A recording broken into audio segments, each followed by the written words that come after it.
ഇപ്പോൾ known as D എസിലോട്ട് വരുമ്പോഴേക്കും വിസയുടെ അപ്രൂവൽ റേറ്റ് എന്ന് പറയുമ്പോൾ അല്ലെങ്കിൽ സക്സസ് റേറ്റ് എന്ന് പറയുമ്പോൾ ആക്ച്വലി ഒരു 40-45% ആയിരിക്കും. ഞാൻ പറഞ്ഞു വരുന്നത്, ഞാൻ വീണ്ടും അണ്ടർലൈൻ ആയിട്ട് പറയട്ടെ, കാനഡയ്ക്ക് ഇമിഗ്രേഷൻ വേണ്ടെന്നല്ല പറയുന്നത്. പക്ഷേ ആവശ്യമുള്ള ഇമിഗ്രേഷൻ, അതായത് എന്താണോ ഇവിടെ വേണ്ടത് അവരെ മാത്രം മതി എന്നുള്ള ടൈപ്പ് ഓഫ് ഇമിഗ്രേഷനിലോട്ട് കാനഡ ശരിക്കും പറഞ്ഞാൽ എത്തിക്കൊണ്ടിരിക്കും. ഇന്ന് മുതൽ നമ്മൾ മനസ്സിലാക്കുന്ന വേറൊരു കാര്യം എന്ന് പറയുമ്പോൾ, നമുക്ക് കാനഡയിൽ വരുമ്പോൾ 3 പ്രാവശ്യമാണ് IELTS എഴുതേണ്ടി വരുന്നത് നമ്മളൊന്ന് സെറ്റിൽ ആവാൻ, നമുക്കൊരു മനസ്സമാധാനം കിട്ടാൻ. നിങ്ങൾക്ക് മനസ്സിലായില്ലല്ലേ? അതായത് അതിൻ്റെ ഡീറ്റെയിൽസ് ഞാൻ ഈ വീഡിയോയിൽ പറയുന്നതാണ്. ജസ്റ്റ് അത് വളരെ ഇമ്പോർട്ടൻ്റ് ആയിട്ടുള്ള വീഡിയോ ആയതുകൊണ്ട് തന്നെ നിങ്ങൾക്ക് അത് നോക്കുമ്പോൾ മനസ്സിലാവും. അത് ഞങ്ങൾ പറഞ്ഞ് എക്സ്പ്ലെയിൻ ചെയ്ത് തരാം. അതുകൊണ്ട് ഈ വീഡിയോ നിങ്ങൾ മൊത്തത്തിൽ കാണുക.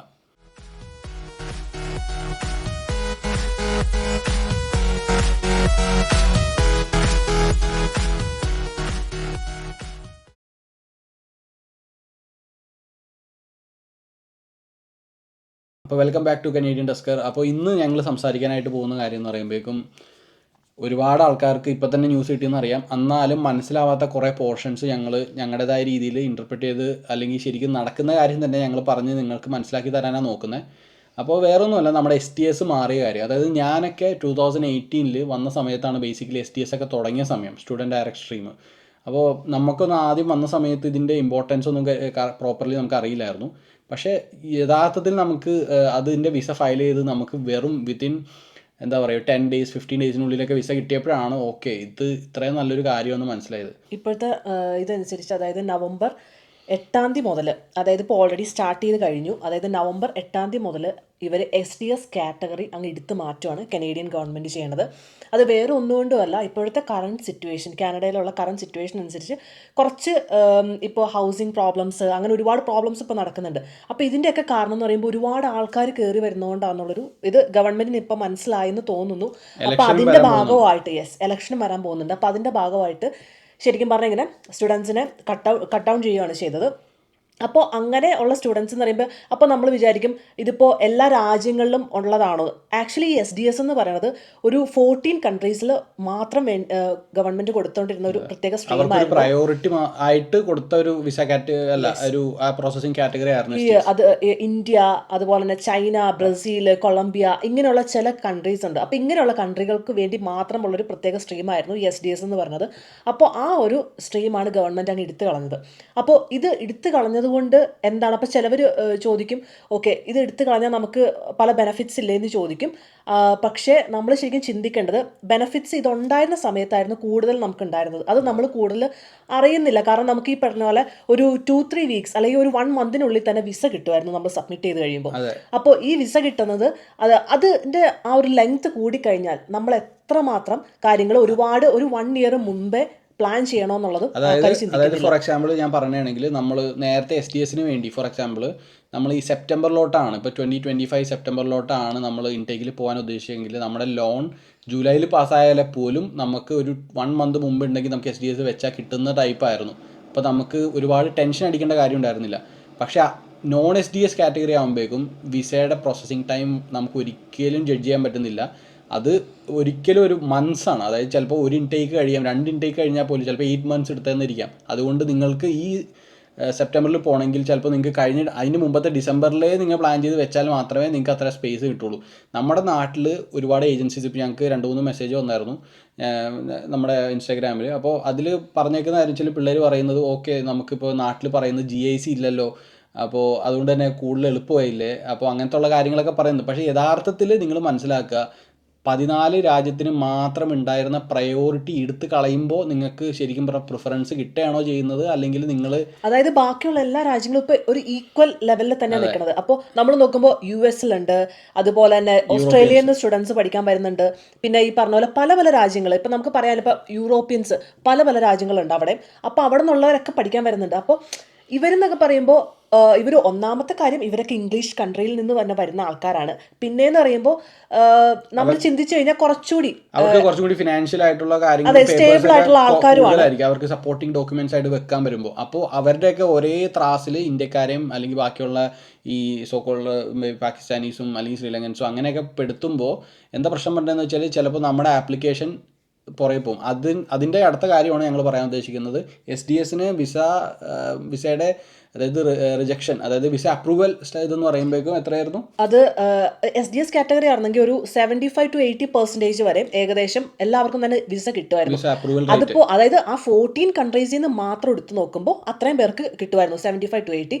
പക്ഷെ ആ ഒരു ഇതെടുത്ത് മാറ്റി, അതായത് SDS കാറ്റഗറി മാറ്റി ഇപ്പോൾ നോൺ SDS വരുമ്പോഴേക്കും വിസയുടെ അപ്രൂവൽ റേറ്റ് എന്ന് പറയുമ്പോൾ അല്ലെങ്കിൽ സക്സസ് റേറ്റ് എന്ന് പറയുമ്പോൾ ആക്ച്വലി ഒരു 40 to 45% ആയിരിക്കും. അതിന് മുകളിലോട്ട് നമുക്ക് പറയാനില്ല, കാരണം അത്രയും അവർ കട്ട് ഷോട്ട് ചെയ്യാനായിട്ട് ഇപ്പോൾ നോക്കുന്നുണ്ട് ഗവൺമെന്റ്, അതുകൊണ്ട് തന്നെ ഇത് വെക്കുന്നത്. അപ്പോൾ നിങ്ങൾ മനസ്സിലാക്കേണ്ട ഒരു കാര്യം എന്ന് വെച്ചാൽ, നിങ്ങൾ പുറത്തോട്ട് പോകാനായിട്ട് ഇത്രയും വെയിറ്റ് ചെയ്തിരിക്കുമ്പോൾ നിങ്ങൾ ഒരുപാട് 6 months, ഇപ്പോൾ നേരത്തെ 2 weeks കഴിഞ്ഞിട്ടാണെങ്കിൽ നമ്മുടെ വിസ റിജക്റ്റ് ആയെന്ന് അറിയുമ്പോൾ നമുക്ക് അടുത്ത പരിപാടി നോക്കാനുള്ള ടൈമുണ്ട്.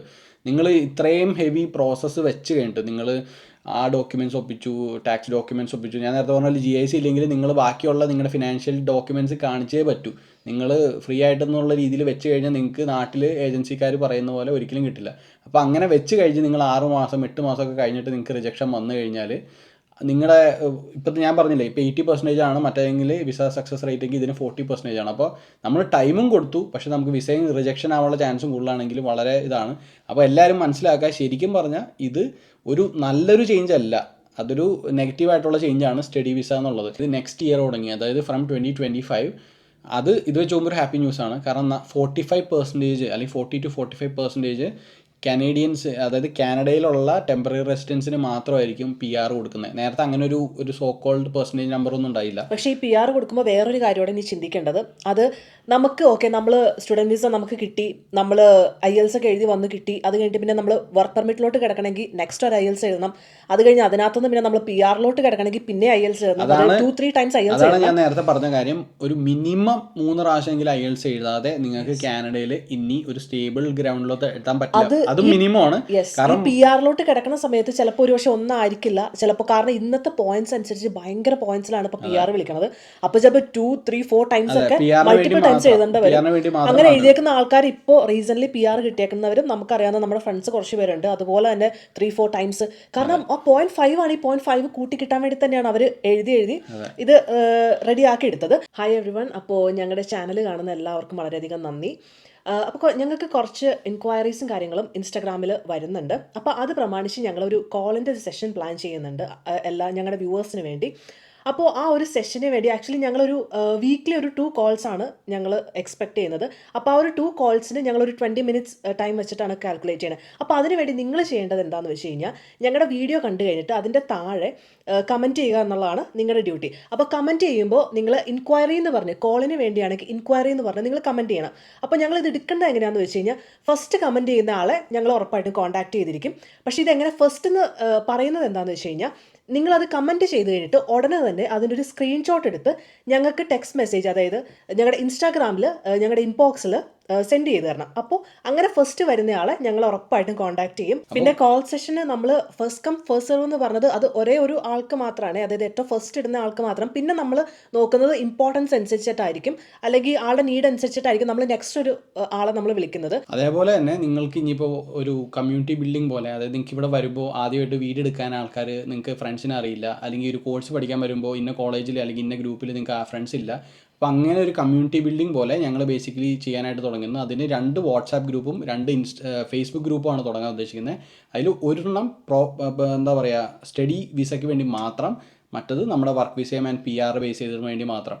അപ്പോൾ അതിന് നിങ്ങൾ ചെയ്യേണ്ടത് ഇൻട്രസ്റ്റഡ് എന്ന് പറഞ്ഞാൽ നിങ്ങൾ കമൻറ്റ് ചെയ്യുക. കമൻറ്റ് ചെയ്തിട്ട് നിങ്ങൾ ഈ എന്താ പറയുക സ്ക്രീൻഷോട്ട് എടുത്ത് ഇൻബോക്സ് ഇടുക. അതിൽ ഫസ്റ്റ് കം ഫസ്റ്റ് സെർവ് ഇല്ല, കാരണം കോൾ ആയതുകൊണ്ടാണ് ഞങ്ങൾക്ക് 2 പേർക്ക് പറ്റുന്നത്. ഇത് ഞങ്ങൾ എന്തായാലും ഞങ്ങളുടെ ഈ ഗ്രൂപ്പ്സിൽ ഞങ്ങൾ ആഡ് ചെയ്തിരിക്കും. FB ആണെങ്കിലും വാട്സപ്പ് ആണെങ്കിലും നിങ്ങൾ കൃത്യമായിട്ട് പറഞ്ഞാൽ മതി, ആഡ് ചെയ്യുന്നതാണ്.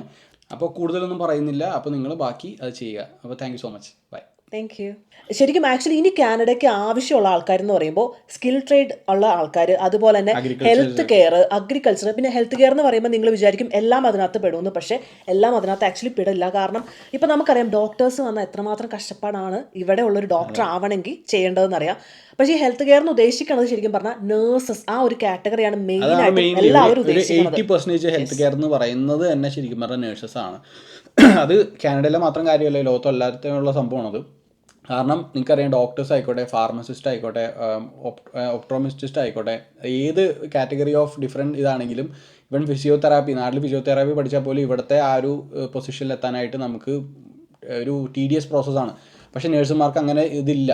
അപ്പോൾ പറഞ്ഞു വരുന്നത് വെച്ചാൽ നിങ്ങൾ നേരത്തെ കാനഡയിൽ വരുന്ന പോലെ ചുമ്മാ കയറി വന്നു കഴിഞ്ഞാൽ അത് ഭയങ്കര വലിയൊരു സഫറിങ് ആയിരിക്കും. അപ്പോൾ നമുക്ക് ഒരുപാട് ചിന്തിക്കാനുള്ള ഓപ്ഷൻസ് കാനഡയിൽ വന്നു കഴിഞ്ഞാൽ ഉണ്ടാവണമെന്നില്ല.